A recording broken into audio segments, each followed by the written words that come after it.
வணக்கங்கள் மாதாஜி. வணக்கம் மாதாஜி.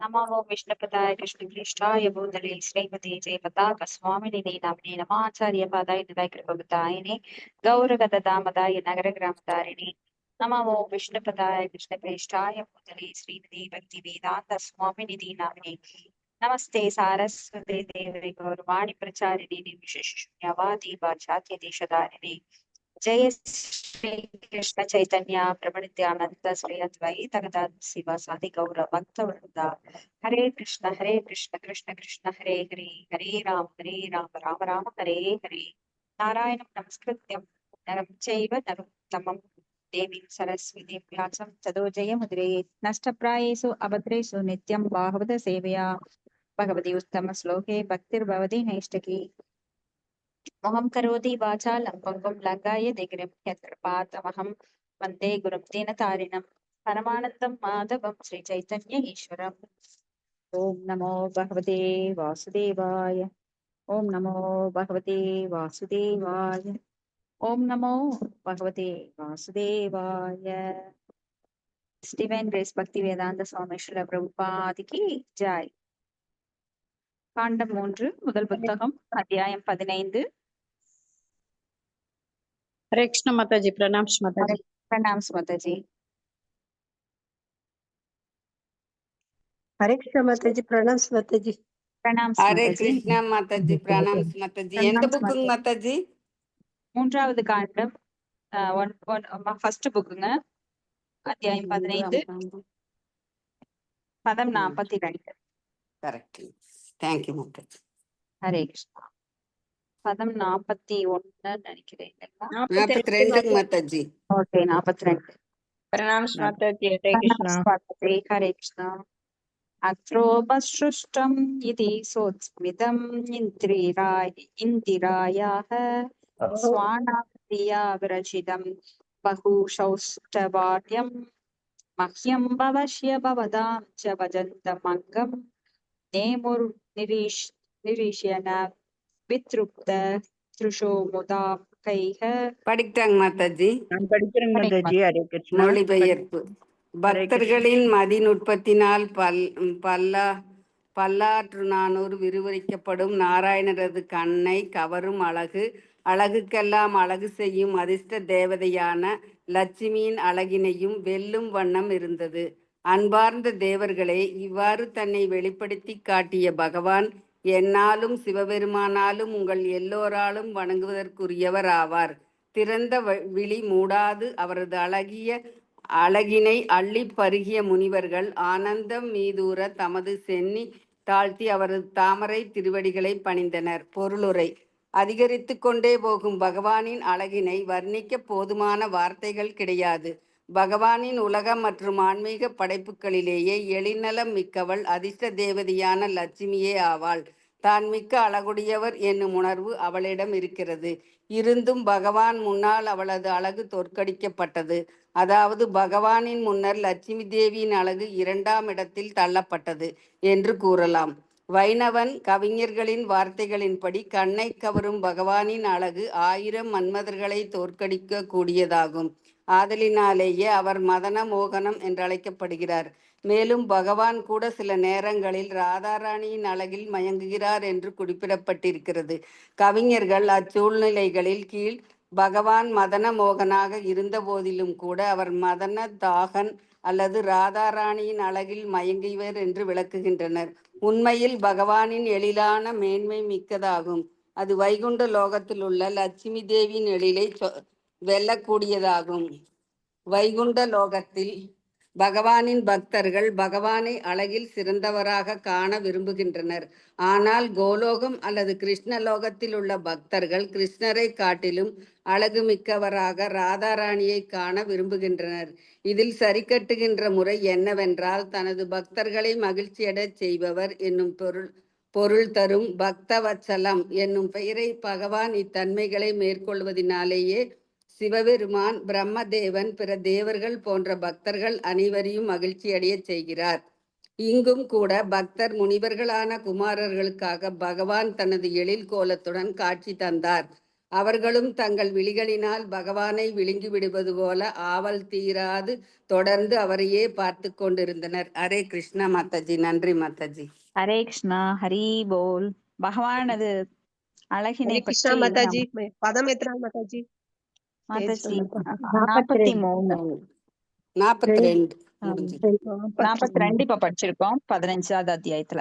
ஓகே மாதாஜி. பகவானோட திருமுகம் எப்படி அழகானது, அவரது திருப்பாதம் எப்படி அழகானது, அவரது திருக்கைகள் எப்படி அழகானது, அவரது நாபிச்சுழி எப்படி அழகானது அப்படின்னு பாட்டா விவரிக்கணும்னா நம்மளுக்கு ஏன்னா பகவான் வந்து நம்மளை பொறுத்தவரையிலும் ஒரு மானுஷ ரூபத்துல ஒரு நம்ம அளவுல நாம பார்ப்போம். ஆனா பகவான் எப்படிப்பட்டவர் அப்படின்னா அச்சிந்திய, கற்பனைக்கு எட்டாத மிகப்பெரிய உருவம் அவரோடது. விஸ்வரூபம் நம்ம பார்த்திருக்கிறோம். அர்ஜுனனுக்கு காட்டுறார் பகவத்கீதையில அந்த விஸ்வரூப 11வது அத்தியாயத்துல. அப்ப அந்த விஸ்வரூபத்துல பகவான் வந்து ஒரு சிறு அம்சத்தை தான் காட்டுறார், தீப்பொறி மாதிரி. மம தேஜோ அம்ச சம்பவ அப்படிங்கிறார். ஒரு சிறு அம்சம்தான் இது அப்படின்னு காட்டுறாரு. ஒரு சின்ன சாம்பிள், அரிசி மூட்டையில இருந்து ஒரு அரிசி எடுத்து இந்த இது சாம்பிள் பாரு அப்படிங்கிற மாதிரி அந்த விஸ்வரூபம், அந்த விஸ்வரூபத்தையே அர்ஜுனனால பார்க்க முடியல.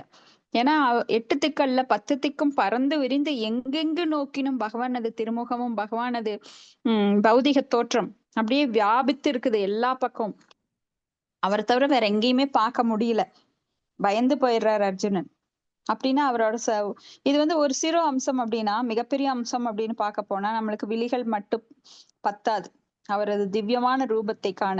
அப்படித்தான் அவருடைய அழகும் எல்லையற்றது, அனந்த. நம்மளுக்கெல்லாம் இங்க இந்த பௌதிக உலகத்துல ஒரு எல்லை இருக்கு. நீங்க நடங்க அப்படின்னு சொன்னா ஒரு எல்லை வரைக்கும் தான் நடக்க முடியும். அதுக்கு மேல மயங்கி நம்ம கீழே விழுந்துருவோம். பார்க்க சொன்னா ஒரு எல்லை வரைக்கும் தான் பார்க்க முடியும். நாம கொடுக்க சொன்னா நம்ம கைகள், வேலை செய்ய சொன்னா ஓரளவுக்கு தான் நம்மளால வேலை செய்ய முடியும். சோ எதுக்குமே ஒரு எல்லை இருக்கு. நம்ம புரிஞ்சுக்கிறதுக்கு அறிவு வந்து பற்றாக்குறை. பகவானை பத்தி புரிஞ்சுக்கணும்னா அன்லிமிட்டெட், அனந்த, இன்னும் போயிட்டே இருக்கும். அனந்த சேஷன். அவர் 1000 நாக்குகளால சொல்லிட்டு இருக்காரு. அது போல பகவானது அழகு பிரம்மதேவரால் விவரிக்கப்படுது. அலோல சந்திரலசத்வனமால்ய வம்சி ரத்னாங்கதம் பிரணய கேலி கலா விலாசம் ஷியாமம் திரிபங்க லலிதன் யத பிரகாசம் கோவிந்தமாதி புருஷம் தமஹம் பஜாமி அங்காணி யஸ்ய கைலேந்திர விருத்திமந்தி பஸ்யந்தி பாந்தி கலயந்தி சிரம் ஜெகந்தி ஆனந்த சின்மய சதுஜ்வல விக்கிரஹஸ்ய கோவிந்தமாதி புருஷம் தமஹம் பஜாமி அத்வைதமச்சுதமனாதிமனந்த ரூபம் ஆத்யம் புராண புருஷம் நவயவனம் ச வேதே சுதுர்லபமதுர்லபமாத்ம பக்தௌ கோவிந்தமாதி புருஷம் தமஹம் பஜாமி. இப்படி அவர் வந்து அனந்தர், ஒரே ஒருவர் தான், ஆனால் நிறைய ரூபம் எடுக்கிறார். அனந்த ரூபம், எல்லையற்ற ரூபத்தை எடுக்கிறார். புராண புருஷம், ரொம்ப பழமையானவர், எப்போனெல்லாம் சொல்லவே முடியாது, காலக்கடைக்க கிடையாது. நவ யவனம், அவரோட இளமையான தோற்றம், என்றுமே இளமை. 16 மார்க்கண்டேயன் ரொம்ப வரம் வாங்கி கஷ்டப்பட்டு 16 வயசு, அதுவும் இந்த பௌதீக உலகத்துல வாங்கி ஏண்டா வாங்கணும். ஏன்னா அவர் பிள்ளை சாகிறத பாக்குறாரு, அவரோட பேரன் சாகிறத பாக்குறாரு, கொள்ளு பேரன் சாகிறத பாக்குறாரு. அப்புறம் வரிசையா பரம்பரையில எல்லாம் சத்துட்டே இருக்கிறாங்க. யாரால பார்க்க முடியும்? ஏன்னா அந்த நவ யவனம், மரணமற்ற ஒரு உடம்ப வாங்கிட்டாரு, பௌதீக உடம்பு. ஆனா பகவானது பௌதீக உடம்பு கிடையாது, திவ்யமான உடம்பு. அந்த திவ்யமான உடம்பு, அவரோட அழகை பார்த்து அவரே மயங்கிட்டாராம். அந்த பளிங்கு கற்கள்ல ஒரு சமயம் அவர் பாக்குறாரு, யார் இந்த அழகான வாலிபன், ஆஹா கட்டி அணைக்கணும் போல, ஆலிங்கனம் பண்ண தோணுது எனக்கு அப்படின்னு சொல்லி. அப்படி பகவானது அழகு வசீகரமானது. ஆகர்ஷணீதி கிருஷ்ணா, மிகவும் வசீகரிக்க கூடியவர். அப்படிப்பட்டவர் இன்னும் நாம வந்து பார்க்க முடியாதனாலதான் இன்னும் இங்க இருக்கோம். ஏன்னா ஒன்ஸ் அவரோட தோற்றத்தை பார்த்த நாரதர் அவரோட நினைப்பிலேயே இருக்காரு. எப்படியாவது அவர்கிட்ட போய் அடையணும்னு காடு தேடுறார், மலையை தேடுகிறார், அவர் பாலைவனம் எல்லாம் தேடுறாரு. பகவானோட அந்த ரூபம் எங்க பார்த்தமே, அவர் எங்க எங்க எங்கன்னு. பரீட்சித்து மகாராஜா அந்த அழகிய தோற்றத்தை பார்த்துக்கிட்டு பிறந்ததுல இருந்து அவர் பரீட்சை பண்ணிட்டே இருக்கார். ஓ இந்த பையன் அவரா இருப்பாரோ, இவரு அவரா இருப்பாரோ, இவரு அவரா இருப்பாரோ, எல்லாத்தையும் பரிசு பண்றாரு. ஆனா யாருமே பகவானை போல கிடையாது. பகவானை போல ஆக முடியாது. அசமௌர்த்தவர். பகவான் வந்து மிக உயர்ந்தவர். அவருக்கு சமமாகவோ மேலாகவோ யாராலையும் ஆக முடியாது. ஈவன் சிவபெருமான் பிரம்மனே ஆக முடியாதப்போ நாமெல்லாம் ஏமாத்துறோம். இப்படி பகவான் வந்து வேதங்கள் சொல்லுது, பகவானுடைய கண்கள் இரண்டும், அதாவது சந்திரன் ஒன்று சூரியன் ஒன்று. நமக்கு சூரியனை பார்த்திருக்கோம் இல்லைங்களா, எவ்வளவு பெரியது. அப்போ பகவானுடைய கண்களாக சூரியனையும் சந்திரனாக இன்னொரு கண்ணையும் வேதங்கள். வேதங்கள் எப்படின்னா பர்சானிஃபைடு, அது பர்சன். வேதங்கள் வந்து ஒரு ஜடம் கிடையாது, புத்தகம் கிடையாது. இங்க வந்து வேதங்கள் ஒரு நபர், அவங்கெல்லாம் வர்ணிக்கிறாங்க. அப்ப பகவானுடைய திருமுகம் அது வந்து எப்பவுமே பேரொளி வீசுகின்ற, அவரது தேஜஸ்ல இருந்து எப்பவுமே பேரொளி வீசுகின்றது. அந்த கதிர்கள் வந்து அவர்கிட்ட இருந்து அப்படியே அவர் வர்றதுக்கு முன்னாடி கண்ணை பறிக்கும். அப்ப வேதங்கள் ஒரு நபர் சொல்றார், தயவு செஞ்சு அந்த கண்ணை பறிக்கும் ஒளியை கொஞ்சம் குறைங்க, அப்பதான் உங்களோட திருவுருவத்தை காண முடியும். அதனால எப்பவுமே ஒரு பவர் ஒரு பொருள் இருந்து வந்தது அப்படின்னா அந்த ஒளி வந்து நம்மள கண்ணை கூசும், நம்மள அந்த பொருளை பார்க்க விடாது. அது போல பகவானை பார்க்கறதுக்கு முன்னாடி அவரோட தேஜஸ், அருவவாதிகள் அதைத்தான் உண்மை நம்புறாங்க, அவரோட அவுட்டர் லேயர். ஆனா பகவான் அப்படிங்கிற ஒரு திருவுருவத்தை அவங்களால கற்பனை கூட செஞ்சு பார்க்க முடியல, அதுக்கு பெயரையும் ஒத்துக்க முடியல. பகவானுக்கு ஆயிரம் ஆயிரம் திருநாமங்கள், அவரது அழகோ 1000 கோடி சூரியன்கள் ஒளி மிகுந்தது. அவரது அழகு வந்து 1000 மன்மதன்கள். மன்மதன் அப்படின்னாலே ரதி தேவி, மன்மதன் அப்படின்னாலே அழகுக்கு அவங்கதான் எடுத்துக்காட்டு. அதை விட 1000 மடங்கு. அப்ப பகவானுடைய படைப்பு தான் மன்மதன். அப்போ பகவானுக்கு வந்து பல நகைகள் போட்டு அலங்காரம் பண்ணியிருப்பாங்க. அந்த நகைகள் எல்லாம் பகவான் கிட்ட இருக்கிறதுனால அந்த நகைகள் அழகு பெறுகின்றன, மாலைகள் அழகு பெறுகின்றன, அவரது உடை அழகு பெறுகிறது. உடையினால பகவானுக்கு அழகு கூட்டல, நகையினால பகவானுக்கு அழகு அதிகமாகல, பகவானால அந்த நகைகளுக்கு அழகாகுதான். நாமெல்லாம் நகை போட்டா அந்த நகையினால நம்மளுக்கு சில அழகு கூடும், மெருகூட்டும். மேக்கப் போட்டா மேக்கப்னால நம்ம கொஞ்சம் அழகா இருப்போம். ஆனா பகவானோட தேஜஸ்ல இருக்கிறதுனால அந்த நகைகள் அழகு பெற்றுதான். எப்படின்னா பகவானோட தேஜஸ்ல இருந்து வர்ற அந்த ஒளிக்கதிர்கள் அந்த கற்கள் மேல பட்டு பிரகாசமா எல்லா பக்கமும் எப்படி இந்த வானவில் போல அதுல எப்படி பல வண்ணங்கள் ஜொலிக்கின்றதோ அது போல நவரத்தினங்கள்ல பல வண்ணங்கள் இருக்கு. வைடூரியம், ரத்தினங்கள், பவளம், முத்து அப்படின்னு சொல்லி பல வண்ணங்கள் இருக்கு. அதெல்லாம் அப்படியே பட்டு தெறிக்குதான். அவரது தலையில இருக்கிற கிரீடம், அதிலிருந்து வர்ற ஒளி, பகவான் இருந்து வர்ற பேரொளி, அந்த நகைகள்ல இருந்து வர்ற பேரொளி, இப்படி அவரது பட்டு மஞ்சள் பட்டு, அதுல பட்டு அதுலயும் பட்டு தெரிக்கிறதா.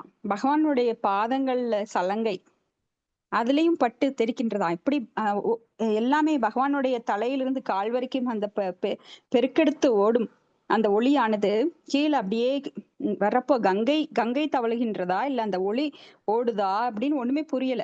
ஏன்னா வெண்கொற்ற கொடை அங்க பகவானுக்கு எப்பவுமே புடிச்சிட்டு இருப்பாங்க. வெண்கொற்ற கொடையில பல மணிகள் பதிச்சிருப்பாங்க. இப்படி எங்க பாரும் பேரொளி அவர்கிட்ட. மாலை வந்து வாடாத வைஜெயந்தி மாலை, ஸ்ரீவத்ச குறி அவரோட திருமார்புல. இப்படி மங்களகரமான அம்சங்கள் அவர்கிட்ட நிறைஞ்சிருக்கும். அப்போ இந்த வந்து ஒரு கவிஞர் பாடுறார், இப்படி வந்து ஆகாய் கங்கை விழுகிற மாதிரி பகவான் இருந்து அந்த ஒளி வெள்ளம் கீழே தவழ்ந்து பாதத்துல வருது. அப்ப அவர் பாதத்திலிருந்து வர்ற கங்கையும் பெருகுது.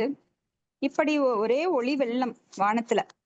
அப்ப தேவர்கள் வந்து பூமாரி பொழிகிறார்கள். அந்த கதிர் ஒளி பட்டு அது நட்சத்திரங்கள் வானத்திலிருந்து விழுகிற மாதிரி அப்படியே பூக்கள் அவர் மேல விழுகுதா. நட்சத்திரம் விழுகுதா இல்ல பூக்கள் விழுகுதா? ஏன்னா பகவானுக்கு எப்பவுமே தேவர்கள் வந்து பூமாரி பொழிஞ்சிட்டே இருப்பாங்க. எப்பெல்லாம் பகவானை காணுகின்ற பாக்கியம் கிடைக்குதோ அது வந்து எல்லாருக்கும் ஒரு பெரும் பாக்கியம். இப்ப பகவானுடைய தரிசனம் கிடைக்கிறதுக்கு எல்லாரும் ஏங்குவாங்க. முனிவர்கள் எல்லாம் பல ஆயிரம் ஆண்டுகள் தவம் செஞ்சு பகவானோட திருவுருவத்தை காண போட்டி போட்டுட்டு இருப்பாங்க. அப்படி பகவானை வந்து தேவர்கள் யாரெல்லாம் சந்திக்கிறார்களோ அவங்க எல்லாம் பூமாரி பொழிந்து பகவானுக்கு தங்கள் அன்பை மழையா பொழிவாங்க. இப்படி பகவான் வந்து அந்த சமயத்துல இருக்கிறப்பச்ச அந்த கங்கை பாயுதா இல்ல அந்த ஒளிவெள்ளம் பாயுதா அவர் பாதத்துக்கு கீழே, தாமரை பாதத்துக்கு கீழே அப்படின்னு தெரியாதாம். அப்போ இந்த கவிதையை கொண்டு போய் ஜெய விஜயர்கள்ட்ட கொடுக்குறாங்க வைகுண்ட லோகத்துல. அவங்க அப்படியே கிழிச்சு போட்டுட்டாங்க. என்னடா இவ்வளவு பெரிய கவிதையை நாம எழுதி கொடுத்திருக்கோம், எவ்வளவு அழகா அற்புதமா வர்ணனை பண்ணிருக்கோம், இதை கிழிச்சு போடுறாங்களே அப்படின்னு. அப்ப ஜெய விஜயர்கள் சொல்றாங்க, இந்த இந்த ஜட உலகத்துல பகவானுடைய சக்தியினால உண்டாக்கப்பட்ட கோள்கள், சந்திரன், சூரியன், இதெல்லாம் அற்ப விஷயம், ஒரு கடுகு மாதிரி. அதை வச்சு பகவானுக்கு நீங்க வர்ணனை பண்ணிருக்கீங்க, கேவலமா இருக்கு எங்களுக்கு. ஏன்னா சூரியன், சந்திரன், இந்த கோள்கள் எல்லாம் அழியக்கூடியது. ஆனா பகவானோ அழிவற்றவர், நித்தியமானவர். நித்யோ நித்யானாம் சேதனானாம் யோகோ பகுனாம் யோ விததாதி காமான். அப்படிப்பட்ட நித்தியமானவரை அனித்தியமான ஒன்ன வச்சு நீங்க கற்பனை பண்ணி எழுதியிருக்கீங்களே, இது உங்களுக்கு நல்லா இருக்கா அப்படின்னு கேட்டாங்களாம். சோ பாருங்க, அப்ப பகவான் எவ்வளவு ஒரு உயர்ந்த நிலையில் இருக்கின்றார். அவர் கையில புல்லாங்குழல், அந்த புல்லாங்குழல் எவ்வளவு பாக்கியம் பண்ணிருக்கு. அப்ப புல்லாங்குழலை ஒடிச்சு, அந்த மரத்துல இருந்து ஒடிச்சு, மூங்கில் மரத்துல இருந்து அந்த ஒடிப்பாங்க, ஒடிக்கும் போது அந்த புல்லாங்குழல் அழுதுதான், ஆஹா என்னை ஒடிக்கிறீங்களே அப்படின்னு. அதை செதுக்குனாங்களாம்.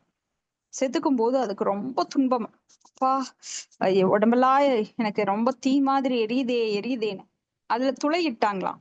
அப்போ அது கத்துச்சான், அப்பா வலிக்குது வலிக்குது வலிக்குது. கடைசியில பகவானோட கைகள்ல, அந்த தாமரை கைகள்ல போய் அதை அடைக்கலம் போகும்போது அவ்வளவு ஒரு குளிர்ச்சி, அவ்வளவு ஒரு மேன்மை, அவ்வளவு ஒரு தூய்மை, அந்த புனிதத்தன்மையை பெறும்போது அந்த புல்லாங்குழல் நினைக்குதான், நான் பட்ட துயரமெல்லாம் கடுகளவு, வெறும் தூசளவு.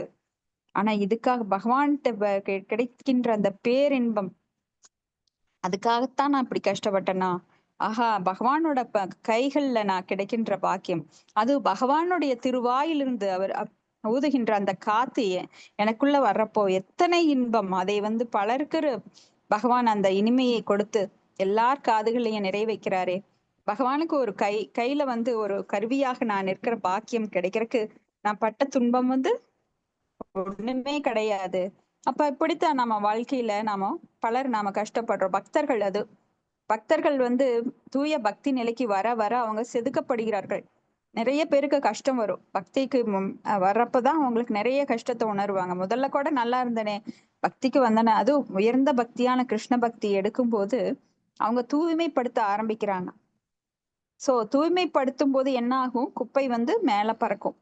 ஒரு ரூமை நீங்க ரொம்ப வருஷமா சுத்தம் பண்ணாம இருக்கீங்க, அப்ப தூய்மை பண்ணும்போது என்ன ஆகும்னா அந்த குப்பை மேல வரும், மறுபடி பாத்தீங்கன்னா படிஞ்சிருக்கும், மறுபடியும் அதுல அழுக்கு இருக்கும், மறுபடியும் தூய்மைப்படுத்துவாங்க, மறுபடியும் அழுக்கு படியும். இப்படி பல தடவை சுத்தம் பண்ணின அப்புறம்தான் அந்த ஓரளவுக்கு அது சுத்தமாகுது. அது போல நம்ம மனசுல கோடிக்கணக்கான ஜென்மங்கள் நாம் செய்து வைத்த கர்மாக்கள், பாவ விளைவுகள் அகற்றப்படும் போது கொஞ்சம் அந்த கேன்சர் கட்டியை அறுக்கும் போது வலிக்கத்தான் செய்யும். அதை பொறுத்துக்கிட்டோம் அப்படின்னா தூய பக்தி நிலைக்கு நம்மை பகவான் உயர்த்தி அவரோட அரவணைப்புல நம்மளை வச்சுக்கிறார். அடுத்தது பதம் 44. 43. தஸ்யாரவிந்த நயனஸ்ய பாதாரவிந்த கிஞ்சல்க மிஸ்ர துளசி மகரந்த வாயுக அந்தர்கத விஸ்வவிபரேண சகார தேசாம் சங்ஷோபம் அசுரஜுஷாம் அபிசித்த தன்வோ. ஹரே கிருஷ்ணா. மொழிபெயர்ப்பு. முழுமுதற் கடவுளின் திருவடி தாமரைகளின் கீழிருந்த துளசி இலைகளில் இருந்து காற்றில் இழைந்து வந்த நறுமணமானது அம்முனிவர்களின் நாசிகளில் புகுந்தவுடன் அவர்கள் அருவ பிரம்ம உணர்வில் மிகுந்த பற்றுடையோராக விளங்கிய போதிலும் தங்கள் உடல்களிலும் மனங்களிலும் ஒரு மாற்றம் ஏற்படுவதை உணர்ந்தனர். பொருளுரை. இச்சுலோகத்திலிருந்து அந்நான்கு குமாரர்களும் அருவவாதிகள் அல்லது பகவானுடன் ஒன்று கலப்பது என்றும் ஒன்றாகும் தன்மை தத்துவத்தின் ஆதரவாளர்கள் என்றும் தெரிகிறது. ஆயினும் பகவானின் தன்மைகளை நேரில் கண்டவுடன் அவர்களது மனங்கள் மாறின. அதாவது பகவானுடன் ஒன்றாகி உன்னத இன்பத்தினை உணரும் அருவவாதியின் முயற்சி பகவானின் அழகிய மிக உயர்ந்த தன்மைகளை நேரில் கண்டவுடன் தோற்கடிக்கப்படுகிறது என்றும் கூறலாம். காற்றில் மிதந்து வந்த துளசி இலைகளின் நறுமணத்துடன் கலந்த பகவானின் தாமரை திருவடிகளின் நறுமணத்தினால் அவர்களது மனங்கள் மாறின. பரமபுருஷ பகவானுடன் ஒன்றாக கலப்பதை காட்டிலும் பக்தர்களாக மாறுவது புத்திசாலித்தனம் என்று அவர்கள் நினைத்தனர். பகவானுடன் ஒன்றாக கலப்பதை காட்டிலும் பகவானின் நறுமணம் மிகுந்த தாமரை திருவடிகளின் தொண்டானது எத்தனையோ உயர்வுடையதாகும். ஹரே கிருஷ்ணா. ஹரே கிருஷ்ணா மாதாஜி. அப்போ பகவானுக்கு தொண்டு புரிவதே இந்த ஜீவனினோட ஸ்வரூப நிலை. ஸ்வரூப நிலைனா மிக உயர்ந்த நிலை. அப்போ ஜீவேன ஸ்வரூபகய கிருஷ்ணேர நித்யதாச. அப்ப பகவானுடன் ஒன்றிணைது அப்படிங்கிறது நம்மளோட பொய் அகங்காரம் உண்டாக்கும் ஒரு மாய பிம்பம். ஏன்னா பகவானுடன் ஒன்றாயிட்டா நானும் பகவான் அப்படிங்கிற ஒரு போட்டி மனப்பான்மை. ஏன்னா இவங்க சுயநலவாதிகள். பகவானோட ஒன்றாயிட்டு நான் கலந்துக்கிறேன், நானும் கடவுளாயிடுறேன், மத்தவங்கள பத்தி எனக்கு எந்த ஒரு அக்கறையும் கிடையாது, கிடைக்கிட்டு போங்க, நான் மட்டும் போய் ஒன்றாகி விடுகிறேன். ஆனா ஒன்றாகவும் முடியாது. அதுதான் உண்மை. தனித்துவம் இருக்கின்றது, எல்லாருக்கும் தனித்துவம் இருக்கிறது நாம 2வது அத்தியாயம் பகவத்கீதையில பாக்குறோம். அப்போ ஒரு ஜீவாத்மாவானது பரமாத்மா ஆக முடியாது. ஆத்மா அப்படிங்கிறது சிறு அம்சம், ஆனா பகவான் அப்படிங்கிறது விபு, மிகப்பெரிய அம்சம். அப்போ அவர்தான் பரம புருஷர், நாமெல்லாம் புருஷர். அப்ப பரம புருஷர் யாரு? பகவான் மட்டுமே. நாமெல்லாம் பரம புருஷர் ஆக முடியாது. சோ ஜீவாத்மா பரமாத்மா இரண்டுக்கும் வேறுபாடு அறியல அப்படின்னா ரொம்ப கஷ்டம். ஏன்னா எப்பவுமே அந்த போட்டி மனப்பான்மை, பொறாமை மனப்பான்மை இருந்து கொண்டே இருக்கும். அப்புறம் பல பிறவிகள் கடந்தாலும் நாம பகவானோட லோகத்துக்கு திரும்பி போக முடியாது. ஏன்னா இங்கேயும் நாம தாசனாகத்தான் இருக்க வேண்டும். மேல போனாலும் தாசராகத்தான் இருக்க வேண்டும். அதை விட்டுட்டு பகவானாக முயற்சி பண்ணுவது நம்மளுடைய புத்தி சுவாதீனத்தை காட்டுகிறது. அப்போ இங்க இவங்க அருவவாதிகளா இருந்தவங்க, அதாவது பரபிரம்மனுடன் ஒன்று கலக்க வேண்டும், அகம் பிரம்மாஸ்மி அப்படின்னு தவறான எண்ணம். பிரம்மாஸ்மி அப்படிங்கிறது நானும் பிரம்மம், பிரம்மம் அப்படின்னா நானும் ஆத்மா அப்படிங்கிறத விட்டுட்டு நானும் பரமாத்மா என்கின்ற நிலை, தவறான நிலையில் இருந்து விடுபட்டு, ஏன் விடுபடுறாங்க அப்படின்னா பகவானுக்கு அர்ப்பணிக்கப்பட்ட துளசி இலைகள் நறுமணத்தை அவர்கள் சுவாசிப்பதால் அவங்களுக்கு ஒரு நல்ல எண்ணம் உண்டாகுது. இப்ப நாம பகவானுக்கு சேவை செய்யறோம் இல்லைங்களா? அப்போ நம்மளுக்கு நம்ம உறுப்புகள் ஒவ்வொன்றும், மூக்கு என்ன பண்ணணும்? பகவானுக்கு அர்ப்பணிக்கப்பட்ட மலர்களை நாம் முகர வேண்டும். அப்ப அவர் தானாகவே அந்த வைகுண்டத்துல பகவானுக்கு மலர்கள், துளசி இலைகள் போன்ற பத்திரம் அதெல்லாம் சமர்ப்பிக்கப்படும். அதனோட நறுமணம், ஏன்னா வைகுண்டத்துல எப்பவுமே பல நறுமணங்கள் அப்படியே தென்றல்ல தவழ்கின்ற அந்த காற்றுல மிதந்து கொண்டே இருக்கும். அதை நுகர்ந்த உடனே அவங்களுக்கு பகவான் மேல ஒன்றிணையும் அபிப்பிராயம் மாறி பக்தர்கள், தூய பக்தர்களாக மாறுகிறார்கள். ஏன்னா அவங்க அந்த ஸ்டேஜ்ல ஏற்கனவே குவாலிஃபைடு ஃபார் ஞானிஸ்.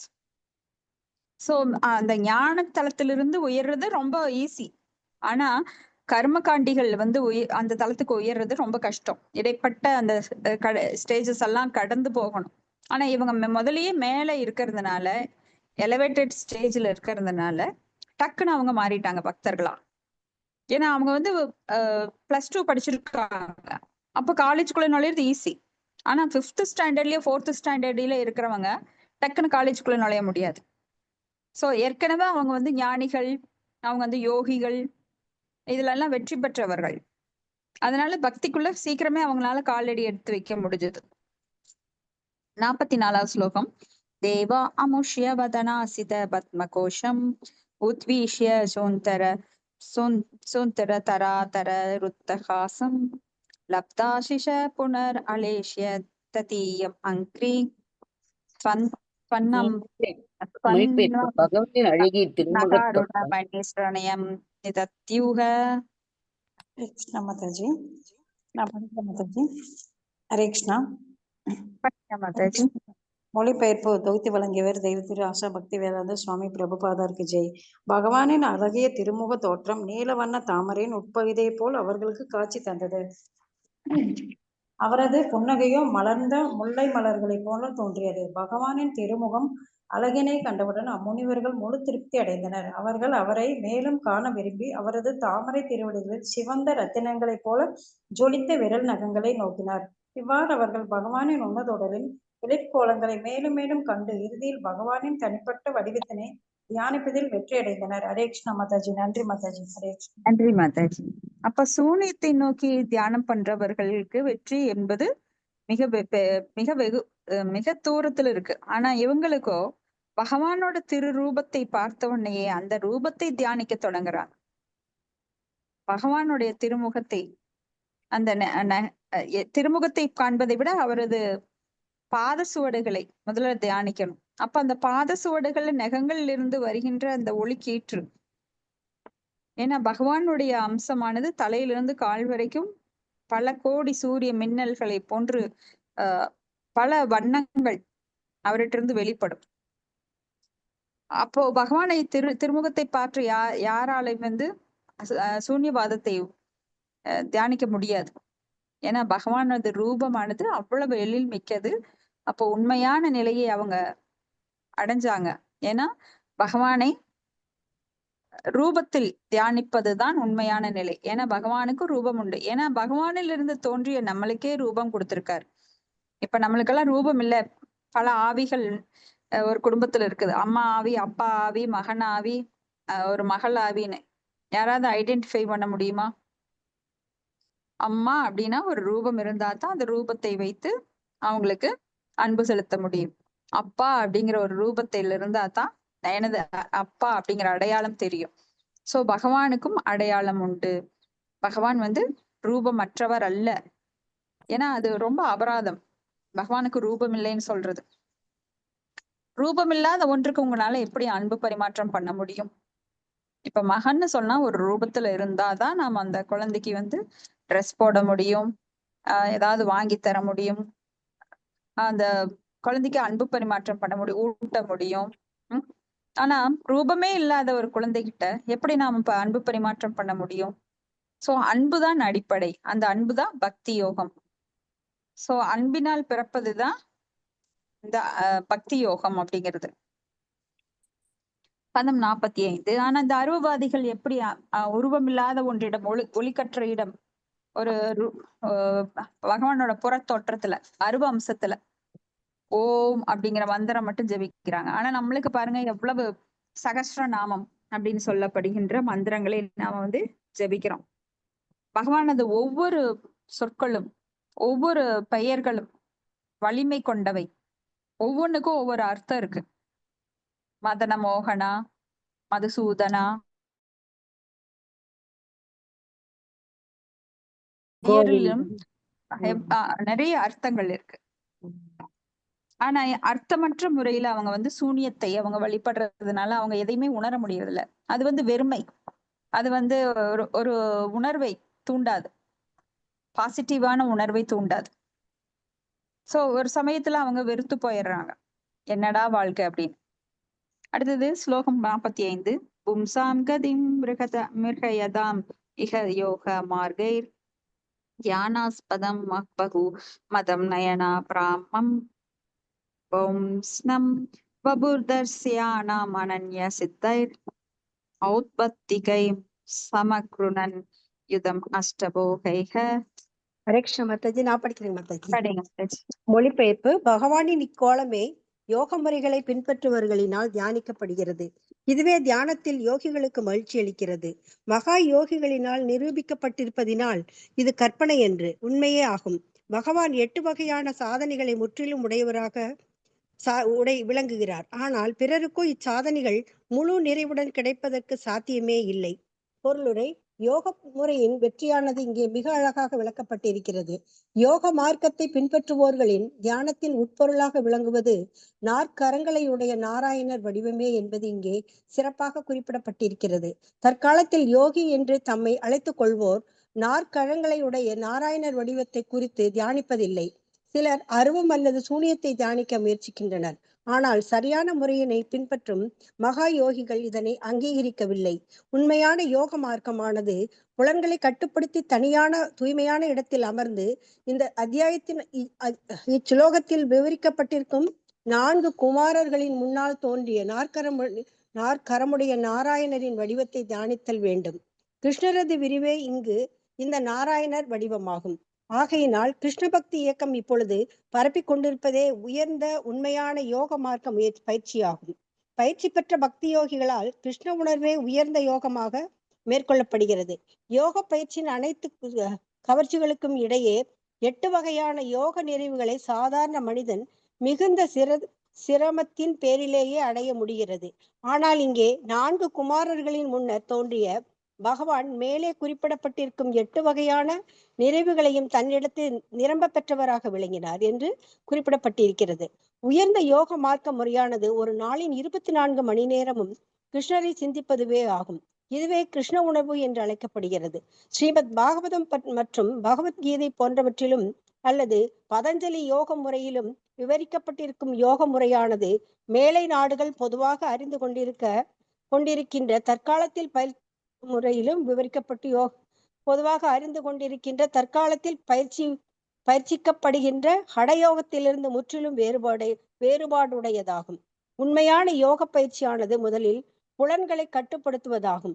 அவ்வாறு கட்டுப்படுத்திய பின்னர் முழுமுதற் கடவுளான ஸ்ரீ கிருஷ்ணரின் நாராயண வடிவத்தின் மீது மனதை செலுத்துவதாகும். பகவான் கிருஷ்ணரே உண்மையான முழுமுதற் கடவுளாவார். பிற விஷ்ணு வடிவங்களான 4 கரங்கள், அவற்றில் சங்கு, தாமரை, கதாயுதம், சக்கரம் போன்றவைகளுடன் அணி செய்யப்பட்டிருப்பதெல்லாம் கிருஷ்ணரின் அம்ச விரிவுகளேயாகும். பகவத்கீதையில் ஒருவன் பகவானின் வடிவத்தை தியானத்தில் வேண்டும் என்று பரிந்துரைக்கப்பட்டிருக்கிறது. மனதை ஒருமுகப்படுத்துவதற்கு புனிதமான சூழ்நிலையில் சுத்தம் செய்யப்பட்ட தனிமையான இடத்தில் தலையும் முதுகும் நேராக இருக்கும் வண்ணம் அமர்ந்து ஒருவன் பயிற்சி செய்தல் வேண்டும். யோகியானவன் சரியத்தின் ஒழுங்குமுறை விதிகளை கடுமையாக பின்பற்றி தன்னை கட்டுப்படுத்தி வாழ்தல் வேண்டும். ஒருவன் இந்த யோக முறை பயிற்சியினை நெருக்கடி மிக்க நகரத்தில் வரம்பு மீறிய பாலுணர்வு மற்றும் கட்டுப்பாடற்ற நாக்கு ருசி உள்ளடங்கிய ஆடம்பர வாழ்வில் ஒரு காலம் செய்ய முடியாது. யோக பயிற்சியில் இன்றியமையாதது புலன்களை கட்டுப்படுத்துவதுதான். அதிலும் புலனடக்கத்தின் ஆரம்பமே நாக்கை கட்டுப்படுத்துவதில்தான் இருந்துதான் தொடங்குகிறது. நாக்கை ஒருவன் கட்டுப்படுத்தி விட்டான் என்றால் பிறகு அவன் மற்ற புலன்களை நிச்சயம் கட்டுப்படுத்தி விடுவான். ஒரே சமயத்தில் ஒருவன் தவிர்க்கப்பட்ட உணவு மற்றும் மதுபானம் போன்றவற்றை சுவைத்து கொண்டு யோக பயிற்சியிலும் முன்னேற முடியாது. இதில் மிகவும் வருத்தத்திற்குரிய உண்மை என்னவென்றால், அங்கீகாரமற்ற பல யோகிகள் மேலை நாடுகளுக்கு வந்து யோக பயிற்சியின் பால் மக்களுடைய நாட்டத்தினை தங்கள் சுயநலத்திற்கு பயன்படுத்தி கொண்டதாகும். இந்த அங்கீகாரமற்ற யோகிகள் வெளிப்படையாக ஒருவன் மதுவுக்கு அடிமையாகவும் இருக்கலாம், அதே நேரம் தியான பயிற்சியும் செய்யலாம் என்று வெளிப்படையாக வேறு கூறுகிறார்கள். 5000 ஆண்டுகளுக்கு முன்பு பகவான் கிருஷ்ணர் அர்ஜுனருக்கு யோக பயிற்சியினை பற்றி பரிந்துரைத்தார். ஆனால் யோக முறையின் கடுமையான ஒழுங்குமுறை விதிகளை பின்பற்றும் திறன் தனக்கு இல்லை என்று அர்ஜுனன் வெளிப்படையாக கூறினார். எந்த துறையாயினும் அது தொடர்புடைய செயல்களில் ஒருவன் நடைமுறை பயிற்சி உடையவனாக இருத்தல் வேண்டும். மேலும் ஒருவன் தனது மதிப்பு மிக்க நேரத்தை யோகம் என்ற பெயரில் உடற்பயிற்சி வித்தைகளில் செலவழித்து வீணாக்க கூடாது. உண்மையான யோகம் என்பது ஒருவன் தனது உள்ளத்தில் இருக்கும் நாற்கரமுடைய பரமாத்மாவை தேடி பிடித்து அவரை தனது தியானத்தில் நித்தியமாக காண வேண்டும். இத்தொடர் நிலை தியானமே சமாதி என்று அழைக்கப்படுகிறது. மேலும் இத்தியானத்தின் குறிக்கோளாக விளங்குபவர் ஸ்ரீமத் பாகவதத்தின் இந்த அத்தியாயத்தில் வர்ணிக்கப்பட்டிருக்கும் நாற்கரமுடைய நாராயணரே ஆவார். இதற்கு மாறாக ஒருவன் ஒன்று மற்ற சூனியத்தையோ அல்லது அருவத்தையோ தியானிக்க வேண்டும் என்று விரும்பினால் அவன் யோக பயிற்சியில் வெற்றியடைவதற்கு நீண்ட நாட்களாகும். நாம் நமது மனத்தினை சூனியத்தின் மீதோ அல்லது அருவத்தின் மீதோ ஒருமுகப்படுத்த முடியாது. உண்மை யோகம் என்பது அனைவரின் உள்ளங்களிலும் வீற்றிருக்கும் பகவானின் வடிவமான நாற்கர நாராயணின் மீது மனதை நிலை நிறுத்துவதுவே ஆகும். அதாவது நிறைய இருக்கு. கொஞ்சம் இதோட படிக்கிட்டீங்களே சொல்றீங்களா? மறுபடியும் கண்டினியூ பண்ணட்டுமா? ஓகேங்க மாதாஜி, ஏதோட சரிங்க, பாத்துக்கலாம். ஆமாங்க, மட்டும் நிறைய இருக்கு, 6 பேஜ் இருக்கு. அப்ப யோகத்துல நாம நினைக்கிறோம் யோகம் அப்படின்னா ஏதோ ஒரு யோகம் தான் இருக்கு அப்படின்னு. ஆனா இதுல பல வகையான யோகம் இருக்கு. கர்ம யோகம், ஞான யோகம், அஷ்டாங்க யோகம், ஹட யோகம், இப்படி பல வெரைட்டிஸ் இருக்கு. ஆனா இதுல முழுமையான நிலை, முழுமை அப்படின்னா 100% பூர்ணம். பூர்ணம் அப்படின்னா பரிபூரணம். பரிபூரணம் எது அப்படின்னா பக்தி யோகம் ஒன்றே. ஏன்னா அஷ்டாங்க யோகத்துல பல நியமங்கள் இருக்கு. யம, நியம, ஆச்சன, பிராணயாமா, பிரத்யங்காரா, தாரண, தியான, சமாதி அப்படின்னு பல நிலைகள் இருக்கு. ஹடயோகம் அப்படிங்கிறது முதல் 4. அந்த அந்த வந்து ஹடயோகம். அந்த வாயுக்களை கட்டுப்படுத்தி அதை அதை வந்து அதன் பாதைகளை திசை மாற்றி அதுல பண்றதா ஹடயோகம். பூரக, ரேசக, கும்ப இந்த மாதிரி நிறைய நிலைகள் இருக்கு அதுல. அப்போ இந்த யம அப்படின்னா எதை விடணும், நியம அப்படின்னா எதை எடுத்துக்கணும், ஆச்சனை அப்படின்னா அமரும் முறை. எப்படி யோகாசனங்கள்ல வந்து பல முறைகள்ல கால் மேல காலை போட்டு உட்காடுறது, கைய வந்து அந்த கையில பல முத்திரைகள் வச்சு உட்காடுறது, இந்த மாதிரி நிறைய நிலைகள் இருக்கு அமரும் முறையில. பிராணயாமா அப்படின்னா சுவாசத்தை கட்டுப்படுத்துறது, உள்வாயுவை உள்ள இருக்கிற வாயுவை கட்டுப்படுத்தி வெளிமூச்சை அடக்கி உள்மூச்சாகவும் உள்மூச்சை வெளிமூச்சாகவும் பண்றது. இந்த மாதிரி நிறைய நிலைகள் இருக்கு பிராணயாமா. பிரத்யங்காரா அப்படிங்கிறது இந்த கேட்டல், தொடுதல், பார்த்தல், சுவைத்தல், முகர்தல் இந்த விஷயங்களை எல்லாம் அடக்கிறது. அப்புறம் தியான பயிற்சி, மனதை அடக்கிறது. அப்புறம் சமாதி நிலை, அதுல வந்து நிலைத்த மனத்துடன் இருக்கிறது, அதுதான் கடைசி நிலை. ஆனா இது எல்லாம் பண்ணாமையே தியான நிலைக்கு பக்தர்கள் உடனடியா வந்துடுறாங்க. எதை விடணும், எதை எடுக்கணும், ஏன்னா அதெல்லாம் தானாவே தெரிய வந்துடும் ஒரு பக்தனுக்கு. நாம வந்து பகவானுக்கு ஃபேவரா தான் எடுக்கணும். அப்ப பகவானுக்காக நான் வந்து நான்வெஜ்ஜை தவிர்க்கிறேன். இது எல்லாம் ஒரு பக்தனுக்கு சொல்ல வேண்டிய அவசியமே கிடையாது. எதை விடணுங்கிறது தெரியும், எதை எடுக்கணும்னு தெரியும். சோ அந்த விரத காலங்கள்ல பாத்தீங்கன்னா எதை எடுக்கணும், பூமிக்கு அடியில விளையிறது, அப்பவே முடியலைனாலும் பூமிக்கு அடியிறது, அதுலதான் காட்டுல போய் பண்றாங்க. காட்டுல உட்கார்றவங்க எல்லாம் பூமிக்கு அடியில தோண்டி கிழங்குகளை சாப்பிடுறாங்க. அதுக்கப்புறம் அவங்க வந்து அமரும் முறை. ஆனா அமரும் முறை நம்மளுக்கு இங்க வந்து வேண்டியதே இல்லை. ஏன்னா நாம எல்லா நேரங்களிலும் பகவானை தியானிக்கிறோம். அவங்க அமர்ந்துதான் தியானிக்கணும். ஆனா ஒரே இடத்துல அமர்ந்து இருக்கிறது முடியுமா? முடியாது. சில நேரங்கள்ல அவங்க வந்து எழுந்திருச்சு வேற பக்கம் போகணும், பண்ணணும். ஆனா இதைதான் நாமளும் செய்யறோம். பிராணயாமா, சுவாசத்தை கட்டுப்படுத்துறது. நாம சாண்டிங் பண்ணும்போது பாத்தீங்கன்னா சுவாசம் தானா கட்டுப்படுது.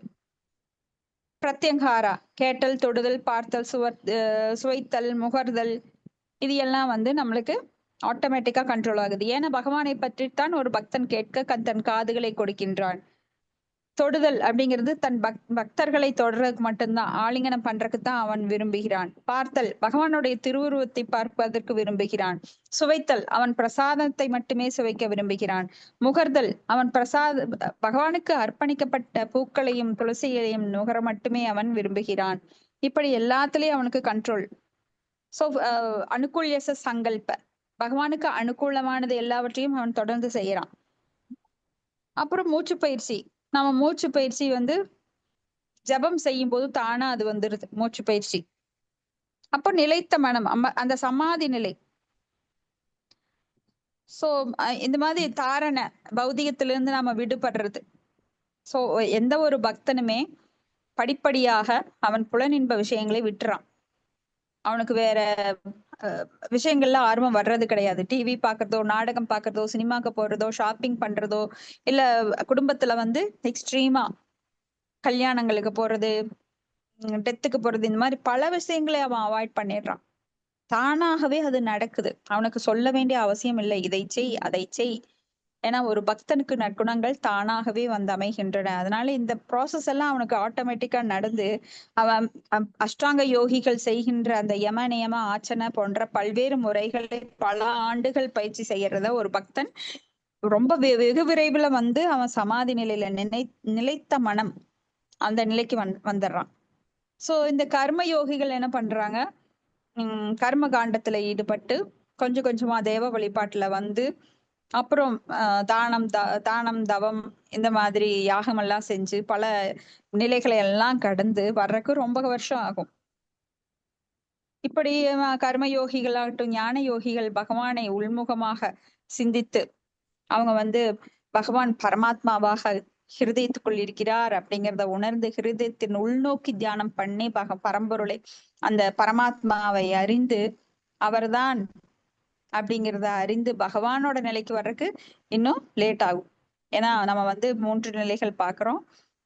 சூரியனது வெளிப்புறம் தோற்றம், சூரிய கதிர்கள், சூரியனது வெளிப்புற தோற்றம், அப்புறம் சூரியன் உணர்வது போல, சூரியனுக்கு உட்புறத்தை உணர்வது போல ஒருவன் 3 நிலைகள்ல பரமாத்மேதி பகவானிதி சப்பியதை, பிரம்மேதி பரமாத்மேதி பகவானிதி சப்பியதை என 3 நிலைகள்ல அவன் வர்றதுக்கு ரொம்ப லேட் ஆகும்.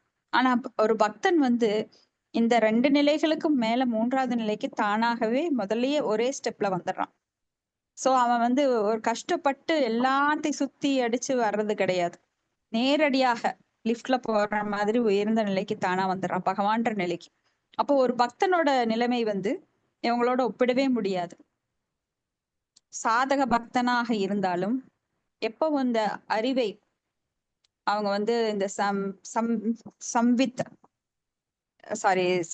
சம்வித் அப்புறம் ஹலாதினி அந்த சக்திகளுடன் தொடர்பு கொள்கிறார்களோ அவங்களுக்கு மீண்டும் அந்த இழிவு நிலை வர்றது கிடையாது. ஒன்ஸ் ஒருத்த இந்த சக்தியை பூர்ணமா அரைச்சிட்டாங்கன்னா அவன் கீழே போறதுக்கு எப்பவும் எத்தனிக்கிறதே கிடையாது. ஏன்னா ஒரு பூர்ண அந்த விஷயாமணி வர்த்தந்தே நிராகாரஸ்ய தேகின ரசவர்ச்சம் ரசோ அப்பியச பரம் திருஷ்டுவா நிவர்த்ததை. உயர்ந்த சுவை கிடைத்த எவனும் தாழ்ந்த சுவையை நோக்கி மறுபடி கீழே இறங்குறதே கிடையாது. உங்களுக்கு 5 ஸ்டார் ஹோட்டல் ஃபுட்டு தினம் கிடைக்குது. நீங்க போய் ஒரு சாக்கடை கிட்ட இருக்கிற ஒரு பெட்டி கடையில போய் ஒரு ஹைஜீன் இல்லாத இடத்துல, சுத்தமே இல்லாத இடத்துல போய் சாப்பிடலான்னு விருப்பப்படுவீங்களா? கிடையாது. ஏன்னா உங்களுக்கு தேவையானது கிடைக்குது. அப்போ இந்த அஷ்டாங்க யோகிகள், மற்ற யோகிகள் இவங்கெல்லாம் என்ன பண்றாங்க? சித்தர்கள். இந்த சித்தர்கள் எல்லாம் யாரு அப்படின்னா, இந்த அஷ்டாங்க யோகம், ஞான யோகம் இதெல்லாம் பண்றவங்க அவங்களுக்கு சில குறிப்பிட்ட வெற்றி கிடைக்கும் போது 70% 80% கிடைக்கும் போது சித்திகள் தானா அவங்களுக்கு கூட்டிட்டு வரும். வா சித்வா, ஈ சித்வா, அனீமா, லஹீமா, பிரகாமியா, இந்த மாதிரி காமப்பிரதாயிகா அப்படின்னு 8 விதமான சித்திகள் இருக்கு. அப்ப இவங்க ஒவ்வொன்றிலையும் சக்சஸ் ஆகும்போது அடுத்தடுத்த நிலைமைக்கு போகும்போது இந்த சித்திகள் எல்லாம் ஒரு கால் தூசு மாதிரி, பகவானோட காலடியில ஒரு தூசு மாதிரி. ஏன்னா பகவானுக்கு இந்த ஒரு சித்தர் ஒரு எக்ஸாம்பிள் நம்ம பார்த்தோம் அப்படின்னா, ஒரு சித்தர் இந்த கூடு விட்டு கூடு பாயிருது, பெரியவற்றில் பெரியதா மாறுது, சிறுசுல சிறுசா மாறுறது, தான் நினைத்தது எல்லாம் அடையிறது, இப்படி 8 விதமான சக்திகள் இருக்கு. அப்போ ஒரு சித்தர் 8 விதங்கள்ல அவரால் ஒரு இடத்துல இருக்கிறவர் மற்ற இடத்துலயும் தோன்ற முடியும்.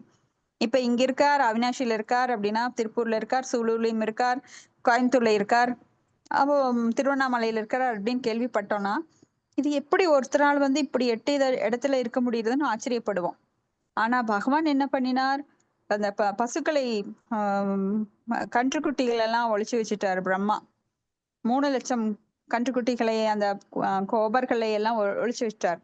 அப்ப பகவான் அந்த கன்றுக்குட்டிகளாக உருமாறிட்டார், அந்த கோபர்களா உருமாறிட்டார். பகவான் நினைச்சார், ஏன்னா நாம் எல்லாருமே அவருடைய அங்கத்துணுக்கு. அப்போ நாம எத்தனை விதமா பகவான் நம்மளை உருமாற்றி இருக்கார். நாமெல்லாம் தடஸ்ர சக்தி, அதான் மதில் மேல் பூனைகள். அப்ப பகவானுக்கு இதுலயே உயர்ந்த ஆத்மாக்கள் தேவர்களா இருக்காங்க, இதுலயும் உயர்ந்தவர்கள் தவசிகளா இருக்காங்க தபோலோகத்துல, இதுலயும் உயர்ந்தவர்கள் பிரம்மலோகத்துல இருக்காங்க. இப்படி பகவானுடைய அங்கத்துணுக்காக நாம் எல்லாருமே இருக்கிறோம். இது ஒரு பகவான் எத்தனை விதமா தன்னை உருமாற்றி கொள்ளலாம் அப்படிங்கறதுக்கு ஒரு எக்ஸாம்பிள். எனக்கு யாராவது கவுண்ட் பண்ண முடியுமா? ஆயிரக்கணக்கில் இருக்கிறோம், லட்சக்கணக்கில் இருக்கிறோம், கோடிக்கணக்கில் இருக்கிறோம், மில்லியன் கணக்குல இருக்கிறோம்னு. ஏன்னா இதெல்லாம் பகவானுடைய ஜீவன்கள் எல்லாமே பகவானுடைய அம்சம். அப்ப பகவான் தன்னை எப்படி உருமாற்றிருக்கார்? தாவரங்களா, விலங்குகளா, பறவைகளா, இப்படி மனிதர்களா, எத்தனை தோற்றங்கள், 84 லட்சம் வகை உயிரினங்கள், அதுல கோடானு மில்லியன் கணக்கு. இப்ப பகவான் தன்னை எவ்வாறு விரிவங்கம் பண்ணியிருக்காருன்னு பார்க்கலாம். அப்ப அந்தரங்க சக்தியின் மூலமாக விரிவங்கங்கள், தடச சக்தியின் மூலமாக விரிவங்கள், வெளிப்புற சக்தியின் மூலமாக விரிவங்கங்கள், அப்படி எண்ணற்ற ஜீவராசிகள். ஆனா இந்த சித்தர்களுக்கு 8 விதமா தான் உருமாற முடியும். இப்ப பகவான் வந்து 16,108 மனைவிகள் இடத்துல ஒவ்வொரு கிருஷ்ணரா இருக்காரு. ஒரே கிருஷ்ணர் 16,108 பேர் வீட்லயும் இல்ல. அவர் 16,108 கிருஷ்ணரா ஒவ்வொரு இடத்துலயும் இருக்கார். இத வந்து நாரதர் பாக்குறார். கிருஷ்ணர் என்னடா பண்றார் அப்படின்னு ஒரு வீட்டுல பார்க்கும்போது ஒரு சேவை செஞ்சுட்டு இருக்கார். அப்ப பகவான் தன்னை பல மில்லியன்களாக எப்படி வேணாலும் எண்ணற்ற அனந்த ரூபமாக தன்னை அனாதிர் அனந்த ரூபம் ஆத்தியம் புராண புருஷம் நவ யவனம் தன்னை அனந்த எல்லையற்ற ரூபமாக அவரால் மாற்றிக்கொள்ள இயலும். ஆனா இந்த சித்தர்கள் வந்து ஒரு சிறு கடுகளவு அந்த வித்தையை கத்துக்கிட்டு அவங்க வந்து தங்களை உயர்ந்தவர்களா நினைச்சுக்கிறாங்க. அதுல அவங்க ஃபால் ஆயிடுறாங்க, விழுந்து விடுகிறார்கள். அப்ப அவங்க தூய பக்தி நிலைக்கு முன்னேற அது ஒரு பெரிய தடைக்கல்லாக இருக்கின்றது. ஏன்னா அதெல்லாம் மேஜிக், அது சொற்ப காலம்தான் இருக்கும். ஆயில் போயிடுச்சு அப்படின்னா அது அவங்களுக்கு வீண். சோ ஆனா பக்தர்ங்கிற நிலை வந்து கோடான கோடி ஜென்மங்கள்ல கூட கிடைக்காத அந்த நிலை கிடைச்சது அப்படின்னா அதுதான் மிகப்பெரிய முன்னேற்றம். வாழ்வில அடைய வேண்டிய இலக்கே அது ஒண்ணுதான். பகவானுக்கு சேவை செய்கின்ற தூய பக்தி நிலை, அந்த பிரேமை நிலை. அதை அடையறதுக்காகத்தான் நம்ம எல்லா சக்தியையும் யூஸ் பண்ணணுமே தவிர இந்த சக்தியை அற்ப விஷயங்களுக்காக யூஸ் பண்ணக்கூடாது. அப்ப சித்தர்களுக்கே தவறுது அப்படின்னா நாமெல்லாம் ஏமாத்துறோம். நாமெல்லாம் அற்ப மானிடர்கள், இன்னும் பக்தி நிலையில உயராதவர்கள். மறுபடியும் படிங்க மாதாஜி. ஓகே மாதாஜி, கண்டிப்பா. தியானத்தின் மூலம் ஒருவன் தனது உள்ளத்தில் இறைவன் வீற்றிருக்கின்றார் என்று புரிந்து கொள்ள முடியும். ஒருவன் அறியவில்லை என்றாலும் கூட பகவான் ஒவ்வொருவரின் உள்ளத்திலும் வீற்றிருக்கிறார். மனிதனின் இதயத்தினுள் மட்டுமல்ல, பூனைகள் மற்றும் நாய்களின் இதயங்களிலும் கூட அவர் வீற்றிருக்கின்றார். பகவத்கீதை உண்மையினை பகவானின் ஈஸ்வர சர்வ பூதானாம் ஹிருதேஷ என்று அறிவிக்கையின் மூலம் உறுதிப்படுத்துகிறது. ஈஸ்வர அதாவது உலகின் பரம நெறியாளர் ஒவ்வொருவரின் உள்ளத்திலும் வீற்றிருக்கிறார். அவர் அனைவரின் உள்ளங்களில் மட்டுமல்ல, ஓர் அணுவிற்குள்ளும் இருக்கிறார். பகவான் இல்லாத இடம் என்பதில்லை. இதுதான் ஈசோபனிஷத்தின் கூற்றாகும். கடவுள் எங்கும் இருக்கிறார். அவரது எஜமானத்துவ உரிமை எல்லாவற்றின் மீதும் செலுத்தப்படுகிறது. பகவான் எத்தன்மை கொண்டு எங்கும் இருக்கின்றாரோ அதுவே தனிப்பட்ட ஆத்மாவை குறிக்கும். பரமாத்மா என்பதற்கு பொருள் தனிப்பட்ட பரமாத்மாவே ஆகும். ஆக ஆத்மா மற்றும் பரமாத்மா என்னும் இருவரும் தனிப்பட்டவர்களே ஆவர். ஆத்மாவிற்கும் பரமாத்மாவிற்கும் உள்ள வேறுபாடு என்னவென்றால், ஆத்மாவானது ஒரு குறிப்பிட்ட உடலில் மட்டும் இருக்கும், ஆனால் பரமாத்மா எங்கும் இருப்பார். இது தொடர்பான சூரியனை உதாரணப்படுத்துவது மிகவும் பொருத்தமுடையதாகும். ஒரு தனிப்பட்ட மனிதன் ஒரு இடத்தில் மட்டும் இருக்கலாம், ஆனால் சூரியன் இது போன்ற ஒரு தனிப்பட்ட உயிர் பொருளாக இருந்தும் அது ஒவ்வொரு தனிப்பட்ட மனிதனின் தலையின் மீதும் இருக்கிறது. பகவத்கீதையில் இது விளக்கப்பட்டிருக்கிறது. ஆகையினால் பகவான் உள்ளிட்ட உயிர்கள் அனைத்தும் தன்மையில் ஒன்றாக இருந்த போதிலும் பரமாத்மாவானது தனிப்பட்ட ஆத்மாவிலிருந்து விரிவடையும் சக்தியின் அளவில் வேறுபாடுடையதாக இருக்கிறது. பகவானோ அல்லது பரமாத்மாவோ கோடிக்கணக்கான வேறு வேறு வடிவங்களில் தம்மை விரித்து கொள்ள முடியும். ஆனால் தனிப்பட்ட ஆத்மாவினால் அவ்வாறு செய்ய முடியாது. அனைவரின் இதோட முடிச்சுக்கலாம். இதோட முடிச்சுக்கலாம், டைம் ஆயிடுச்சு. ஏற்கனவே நம்ம பார்த்த மாதிரி பரமாத்மாவாக ஒரு ஆத்மா ஆக முடியாது. ஏன்னா பகவான் வந்து காலங்கள் கடந்தவர். காலங்கள் வந்து அவரை கட்டுப்படுத்த முடியாது. நம்மளுக்கெல்லாம் நிகழ்காலம் இருக்கு, வருங்காலம் இருக்கு, எதிர்காலம் இருக்கு. ஆனா பகவான் அதற்குட்பட்டவர் அல்ல. ஏன்னா அவரே கால ரூபமாக இருக்கின்றார். அகம் காலோஸ்மி அப்படின்னு பகவத்கீதையில சொல்றார். நான் தான் காலம் அப்படிங்கிறார். காலத்தின் மூலமாக இந்த பௌதீக உலகை கட்டுப்படுத்துகிறார். ஆனா ஆன்மீக உலகத்துல காலத்தின் கட்டுப்பாடு கிடையாது. ஆன்மீக உலகத்துல பரமாத்மா கிடையாது.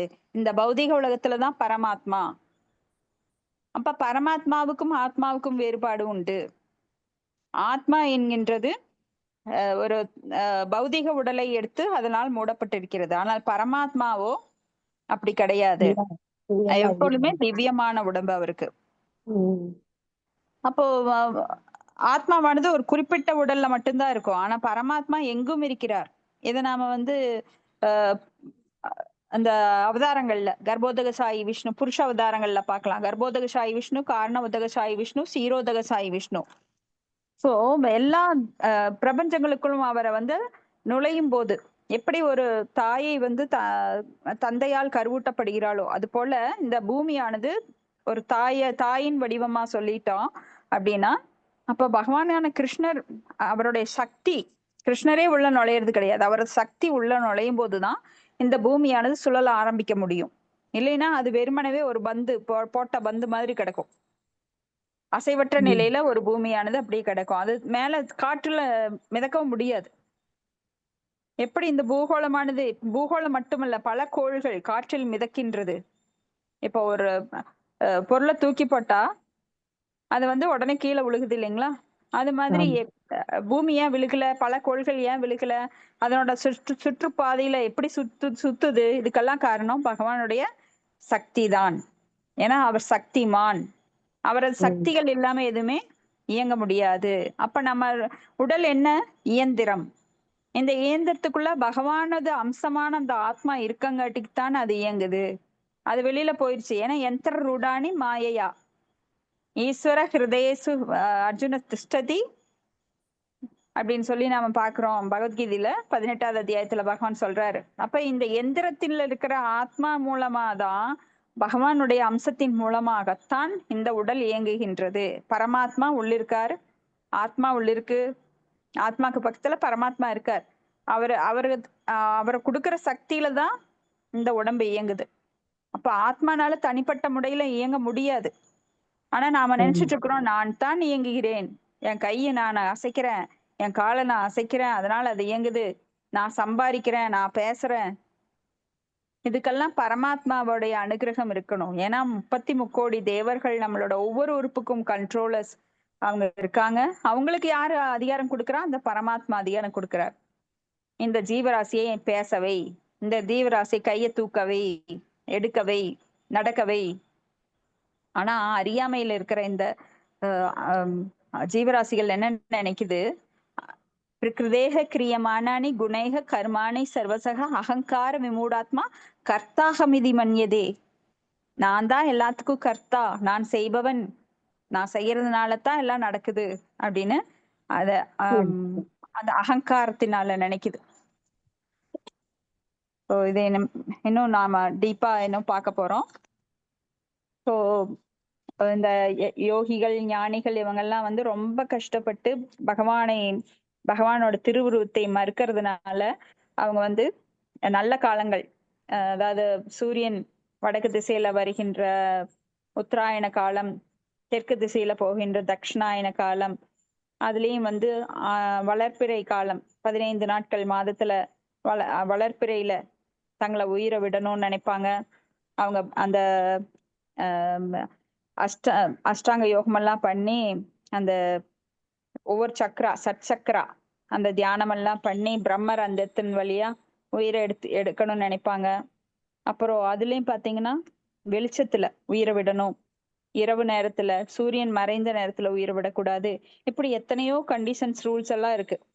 இதையெல்லாம் அவங்க பின்பற்றி அவங்க ரொம்ப ரிஸ்க் எடுத்து செய்வாங்க. ஆனா பக்தனுக்கு எப்பவுமே இரவானாலும் சரி, பகலானாலும் சரி, உத்தராயணமானாலும் சரி, தட்சிணாயனமானாலும் சரி, வளர்ப்பிறை ஆனாலும் சரி, தேய்ப்பிறை ஆனாலும் சரி, அவங்களுக்கு எந்த காலமும் நற்காலமே.